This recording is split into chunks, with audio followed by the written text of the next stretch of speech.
And your favorite segment where we discuss issues to do with social life, just generally life at large, your lifestyle. Today we'll be focusing on matters relationships, and we ask, how best do you get to navigate toxic relationships? And when I say toxic relationships, by the way, it shouldn't be always about, you and your partner or, man to woman. Sometimes there are these toxic relationships between, family members, you and your mom, you and your dad, mom to kid and all that, you and your sisters and everything. Sometimes it becomes very hard to navigate through, to sail through, especially in such occurrences where it's about a family aspect. For spouses, you can always say, well, this is enough, I have to quit. But if it is your mom, then this is your mom, nothing changes. This is your dad, nothing changes. That one is a conversation that we're going to have some other time within the family setup. How do you navigate that? But today, let's focus more on couples. Let's focus more on married people, people who are in a relationship, people who are dating. This is your fiancé, but as early as now, before you even get to that point where you say, I do, you have realized that, you are living in a toxic relationship, or you are in a toxic relationship. So what do you do? How do you navigate through? How do you sail through? How do you decide it's okay, I don't want to lose this relationship, but all the same, I have to find a truce. I have to find solutions to the same. So joining me this morning is Fatima Wanjiko, who is an activist and equally a psychologist, to take us through the session. We are also expecting Sebi Cox to join us later on. I'll get to introduce her as she comes on board. And we share together. We have this conversation that revolves around navigating toxic relationship. Fatima, good morning. Good morning, Linda. How are you doing? I'm good. Good to have you this morning. Good to see you too. 3/4 of the relationship, sorry to say, this is not based on statistics, but based on, my small talk with girls, with ladies, with men out there, you realize there's so much toxicity in our relationships today. And worse is that we're sitting comfortable and we swim in that and we get comfortable in that and we say, well, such is life. Wow. It's so sad, Linda, because what you're saying is true, and it has been like the order of the day. Yeah. Everywhere you go, everyone you turn to has issues, this or that in a relationship. But the main question is, everything has its own genesis. Yeah. For us to reach here, whereby we realize that everyone is crying because something somewhere isn't going well in their own relationship, either with the way you had mentioned it earlier, either with the spouse, the family. But today you said we focus on the relationship of a couple. So with these two people, I believe there are two in this case, a man and a woman in this case. Yes. Because relationship nowadays, we understand they're different. Yeah. So, you know where I'm going to when I say that. Yes, I know, 101%. So when we say about toxic relationship between a man and a woman, these two people, how they met, how did they meet? How? Right. What was their agreement? How did they come to agree that we are going to live together as a man and a woman? There's a husband, of course, and there's a wife. And when we get there, that's where now the whole Pandora box opens up. Because everybody will say, no, Fatima, we are not talking about a wife, and everybody has his or her own right in that marriage. Right. For which I do agree. I do agree to that. And another question maybe I would pose to you, Linda, before I continue. Right. Which marriage are we talking about? Because there's a marriage that is full of toxic feminism. And there's a marriage that is a natural marriage whereby we have two people on the same level. There's a marriage that even men become so toxic, either because we can get a marriage that is full of women. Sometimes we are there. We are very, very, very, very many types of women. And I get beaten very much because of this issue. You know that, Linda? Because we have two types of women in a relationship. We have a woman who is empowered, and we have a woman who is, can I call it a toxic feminism? Yeah. She's toxic with her feminism. Oh, yeah? So you can imagine when they talk about now toxic, where is this toxic coming from? What is the genesis? Yeah.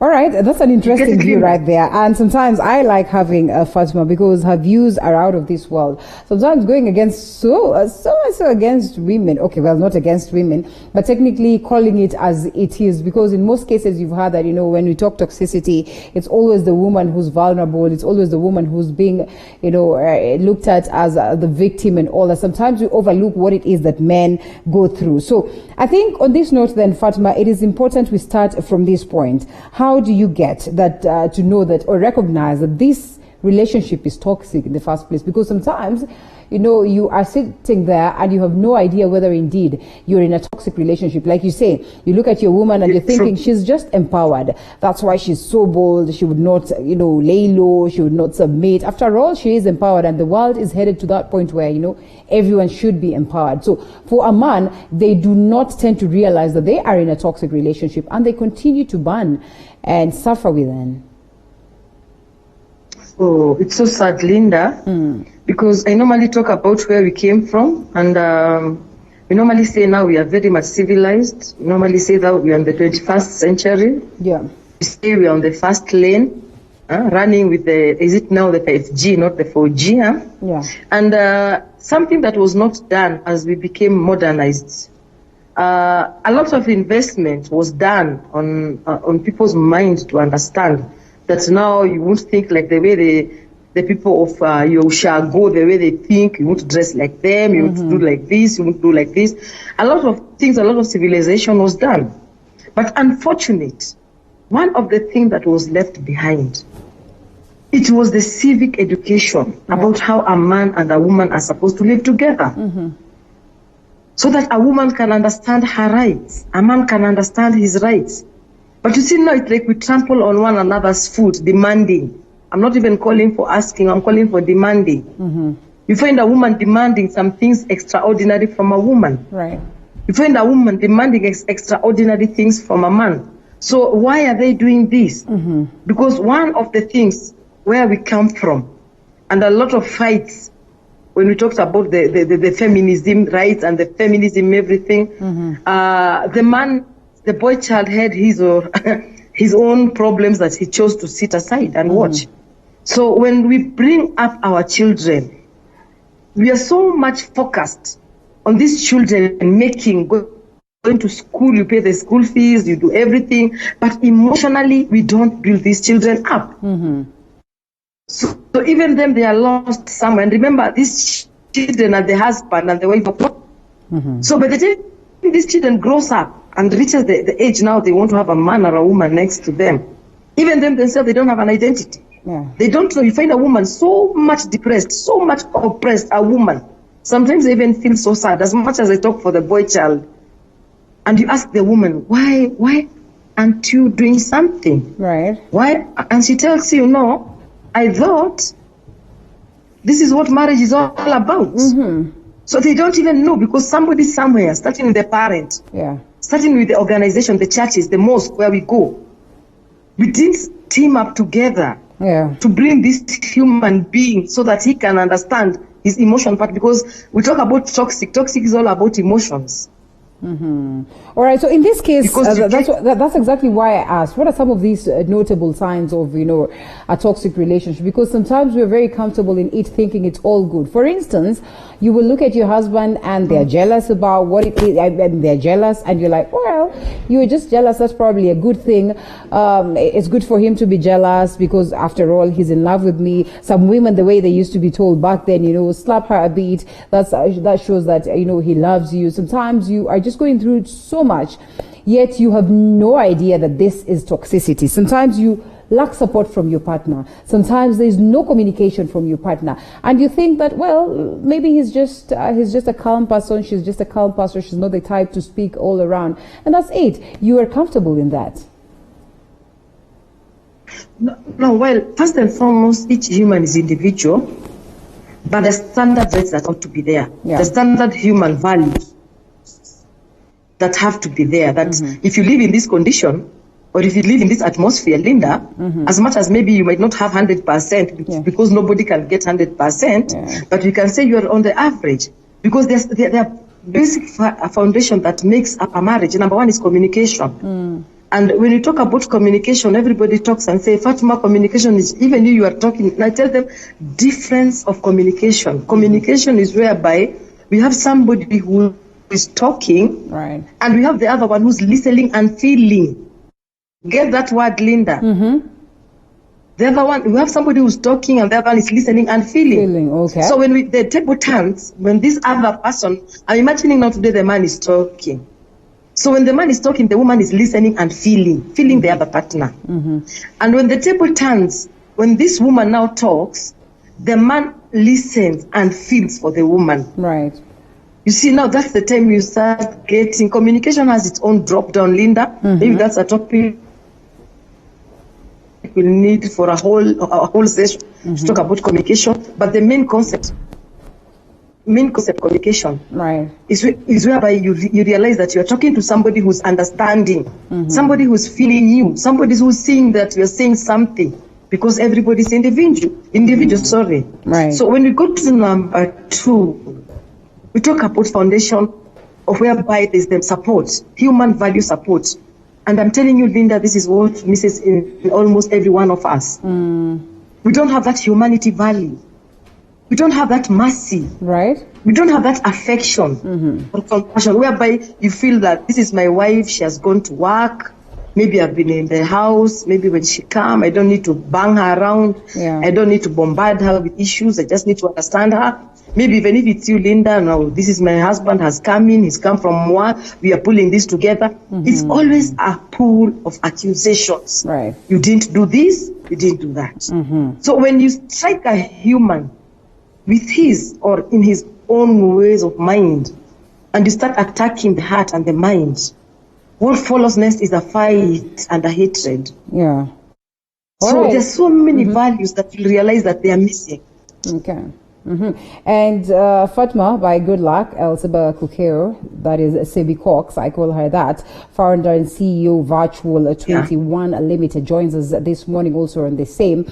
And we'd love to hear her sentiments in regards to this. I wish she was here when we started at that point, when we were talking about the fact that now women have decided to be super empowered to a point whereby they overlook the nitty-gritty things that are important, within a relationship, for a relationship to thrive. And this has been looked at as a scenario where we are overlooking men and all that. But reality is that still, in a large scale, the level of toxicity is mated upon women even more in comparison to what is mated upon men. Because, naturally women are considered to be, vulnerable, weaker beings, so to speak, in what, of course, many have said. But nowadays we are getting ourselves out of this cocoon and out of this box, and we say that, no, we are better, we stand a chance. In what Fatma says that we have overdone what one would consider as female empowerment, and we have gone against the odds. We've gone against the rules and the virtues of the society to a point whereby now we witness this toxicity that has been brought by ourselves. Okay. First of all, I'm sorry if I'm late. It's okay, no problem. Yeah, I think that is a perspective that is, I don't dispute that. But we look at it this way, that to what level, because that is relative. Yeah. Say that we have done ourselves. To what level? I think if I bring the analogy of when you chase a cat so badly, it gets to a point, it turns back. Right. Yeah, so I think the impact is what matters. And in the sense that women have tried to fight for their own corner to an extent that they don't know now that when to stop. Hold it right there, as they say they have to fix your audio a bit. Meanwhile, let's come to you. And Fatima, interesting view right here. That the cart, you've pushed it, you've chased it to that point whereby it will turn and attack you. Do you suppose that as women, for the longest of time, we felt like we've been pushed to the wall, so that we have to come out here and defend ourselves? Linda, for sure, I normally believe to the theory that you don't need, or there's no logic of making the stronger weaker by making the weak strong. Okay.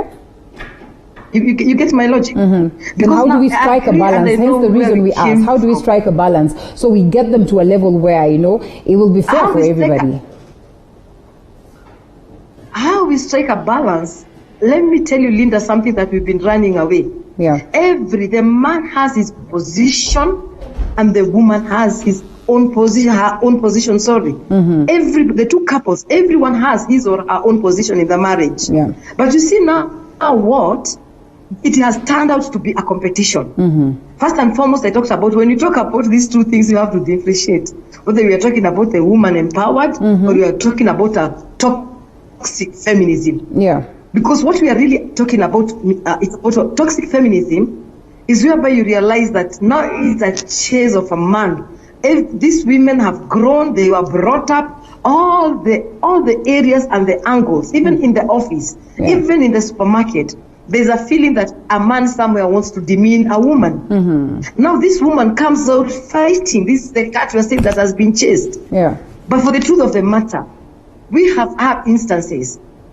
And I'll tell you for sure, Linda, take it to the bank. Even we have children out of these couples whom when they are brought to us for sessions, they come and tell you look here, Madam Fatima, my mom is just another one. She does this to the father, to our dad, she does this. So as much as we want to talk about the cat that has been chased and reached the wall, first and foremost, we must ask, what are these things that you are calling toxic? What are these things? Because sometimes you say that we are living in a toxic relationship, whereas you yourself, you are the toxic. You might be a man who's the toxic. You might be the woman who might be the toxic. Out of the things that you do to your wife, to your children, because it is pills. Fatima, before we get a hold of Sebi, Fatima, I want to believe the relationships and, you know, the people that you stay with are supposed to bring out the best of you, right? So in a scenario where your partner is not bringing out the best of you and instead bringing out toxicity out of you, what do you say? Is it because, I don't know, what really informs this? A scenario where, you know, this man cannot just get their woman to calm down. This man cannot just get respect, not necessarily demand, but, you know, just get this woman to submit automatically. I mean, where is the missing link in such a scenario? Because if you're not complimenting me, if you're not getting the best out of me, then it clearly means that we probably are not compatible or we're not a good match. Whatever you're looking for, Linda, I must have to come with it on the table. If I am your husband, there's something I'm coming with on the table. And if you are my wife, you must come with something on the table. And you only give what you have. So if you were taught, whatever you came from, how to compliment, then when I come to my marriage, I will know. There are people even who don't know how to say sorry. The people who have been brought up, they don't know even how to say, like me, where I come from, I've been taught to say thank you, and even if, in fact, even if you don't tell me thank you, I feel you owe me. You get me? So you can imagine if I'm married to a man who doesn't know the value of the word sorry. So if I say I'm living in a toxic relationship because I'm not told sorry, or I'm not being told thank you by my husband, or maybe he doesn't peck me, doesn't hug me, with all these illusions we see in these open movies and all have you get it? So if he doesn't do what me I was taught or what I came with on the table, will I call this toxic relationship? So what I'm trying to tell you, Linda, is that we need and we must be ready to work for our marriages. Our partners are not an ATM. You speak of that and remind me of this clip. And then they give you the results. You speak of that and you remind me of this clip that I was watching where, you know, a woman felt like, you know, enough is enough with her marriage. She's gone through so much, decided to go back to the parents and, you know, meets the mom. And the mom is like, you're not stepping foot in this house. Why? You're complaining that your husband beats you, that cheats on you and everything. Go back and fix your marriage. Are we advocating for such a scenario? And at what point then should we strike the compromise and say, it's okay, I'll fight for this marriage? Or at what point can we say, no, it's okay, enough is enough?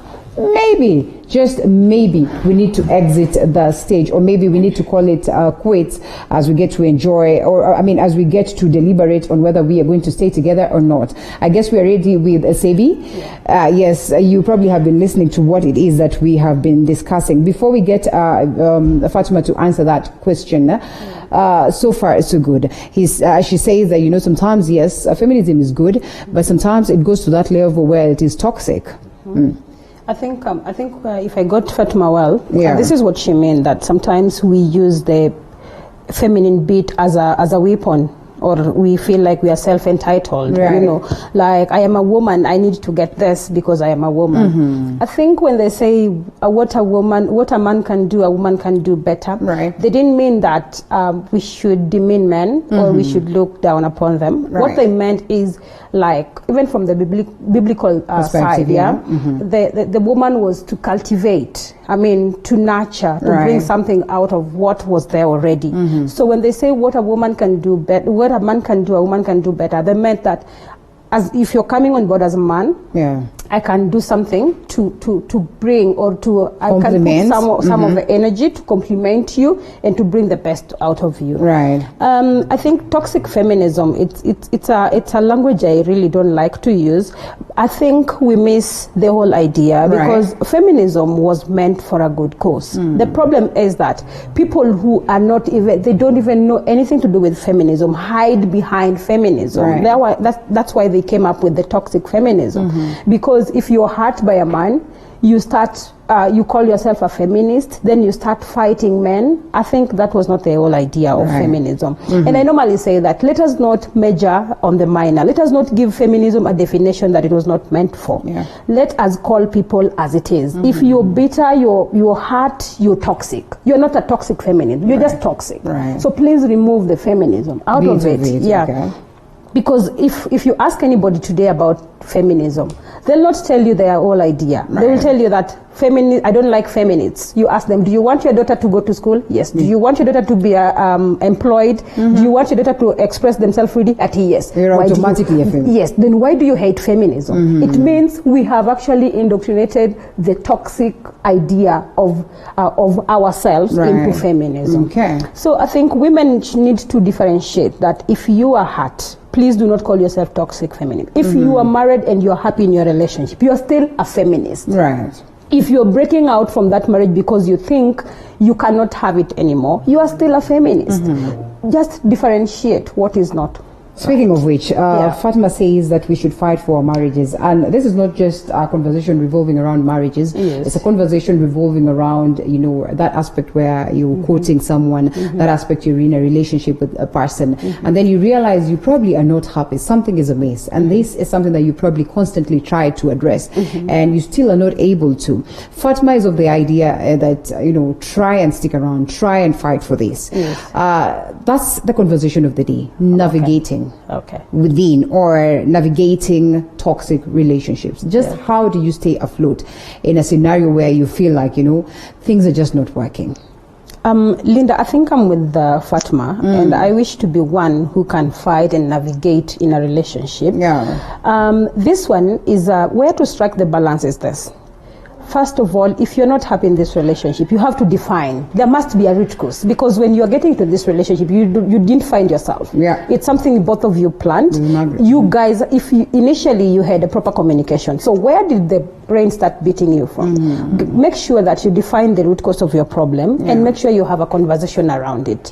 Relationship is not for the faint-hearted, by the way. I think there's a lot of compromise that comes, because even if I'm meeting you, even my brother or my sister or anybody else, you're not the same, right? You're completely different. But why is it that it's so easy if I don't talk to my mother, or my mom hurt me? Why is it so easy that I can talk to her and we fall back? I think that is what we should look at relationship the same way. The problem is we are borrowing a lot of cultures in terms of I think it has been propelled by women empowerment. That is something we're not going to run away from, because we feel that we are independent and now I can live without a man, or because as long as I can pay my bills, I don't need the man. You see, that mindset is what is killing the current generation. I think our parents did have the privilege of those kind of choices. They didn't have the choices. It was like you're married, stay there. women will come for you when you stick to that marriage. But I'll tell you something. Our parents stuck to it. Even if it was bad, even if all that, Okay. I think what we need to do is we need to remove the crown of I can take care of my children without you, because child growth. I don't have one, but I think child development and all that need both persons Parents, yeah. on board. So I agree with Fatma that fighting and navigating for your relationship is the best. But this is the thing: make sure you can communicate properly. Yeah, because when you blow both hot and cold, how do you want your partner to understand? If both of you came into an agreement and you decided to have a family or to be together, what do you take of this? I know Linda with her weaknesses and strength. I know Sebi with this. How do we compromise? How do we overlook a lot of things without being self-entitled, like I am learned and I have my things going on, so I can do without you. Hold it right there. I want us to have Fatima coming on board. And Fatima, I don't know why it is being painted for the longest of time that, first of all, toxicity is mated upon women in most cases. Or, this scenario where if someone has to walk out, then it's always the woman who is walking out. Sometimes we see men walking out. And they say, enough, I cannot deal with this woman. I think I need to get a better woman and everything. So in such a scenario, why do we say that, you need to stick around if this man is battering you, if this woman is battering you, if this woman cannot submit to you, if this woman cannot treat you as a man, if this woman cannot respect you as, and give you the respect that you deserve as the husband or even as the spouse?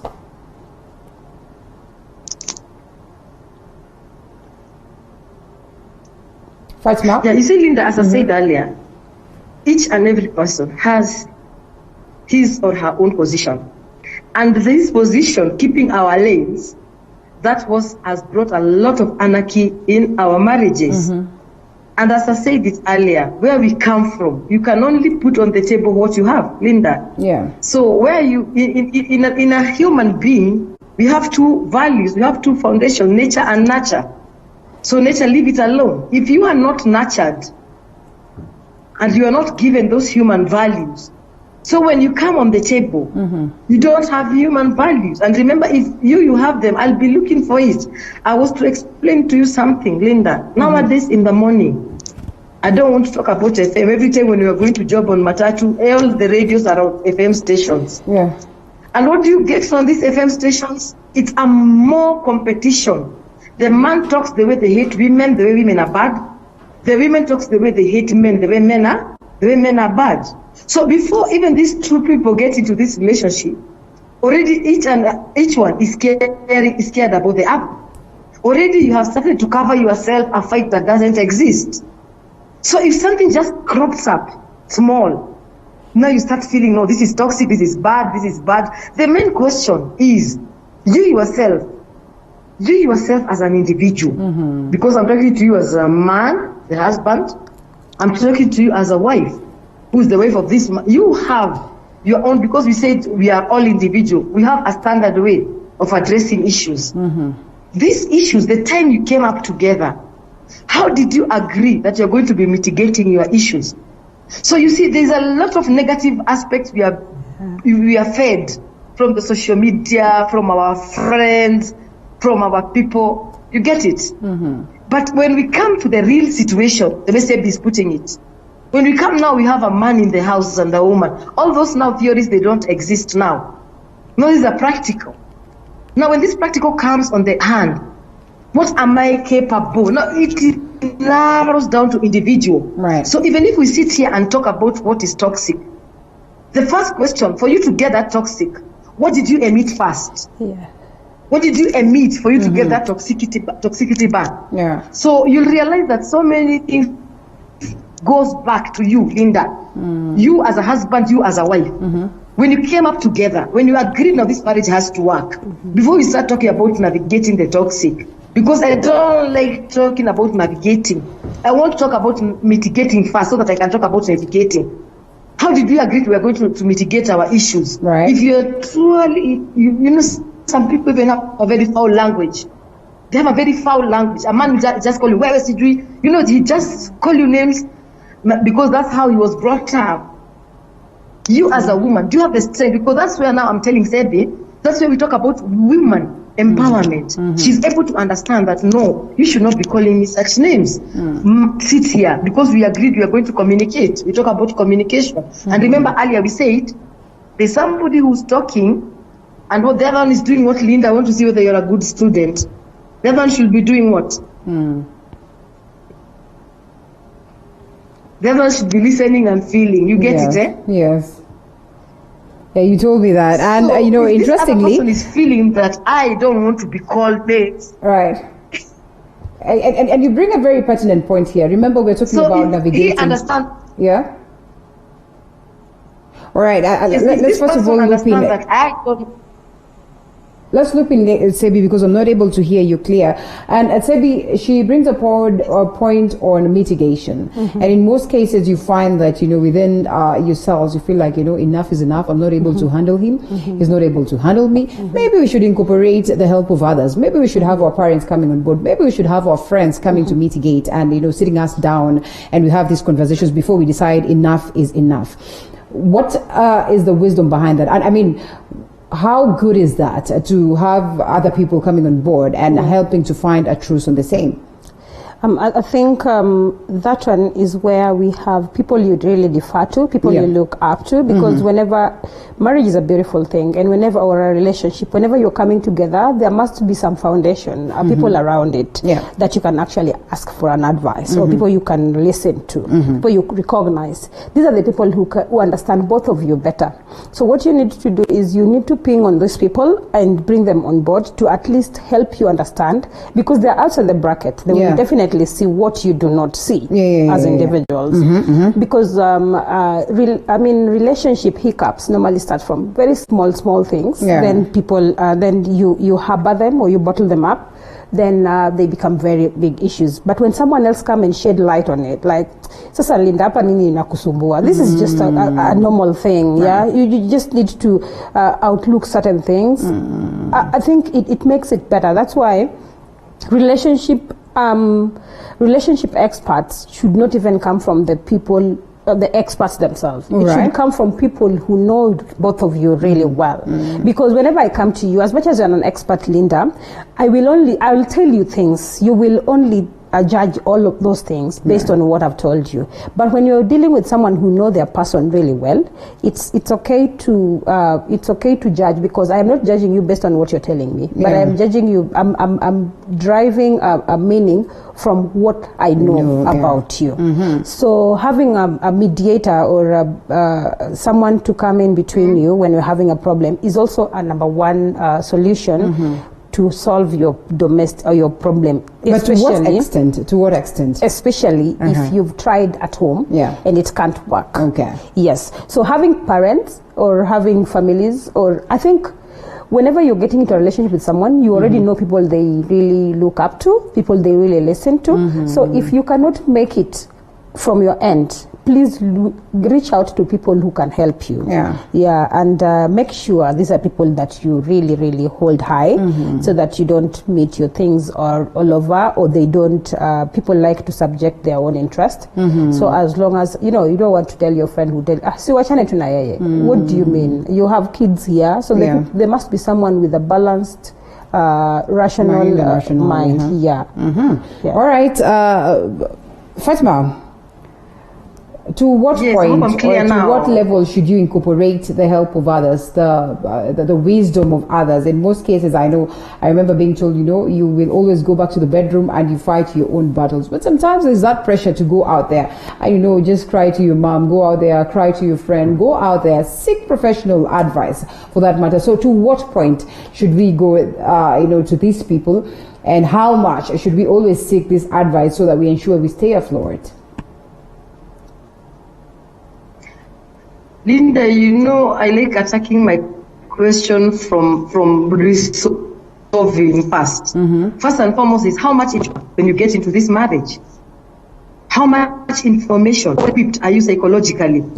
How well do you know how to handle your husband? or how to handle men. Let me put it like in a local language. Yeah. And for the woman, how well are you, or for the man, how well equipped are you to handle a woman, or how well are you good to handling women? Because you'll understand a woman has her own ways of, because you'll realize even at a relationship, women are just, it's not about money, but the woman is just so happy and contented, just because a woman just wants to be understood and talked to, you see.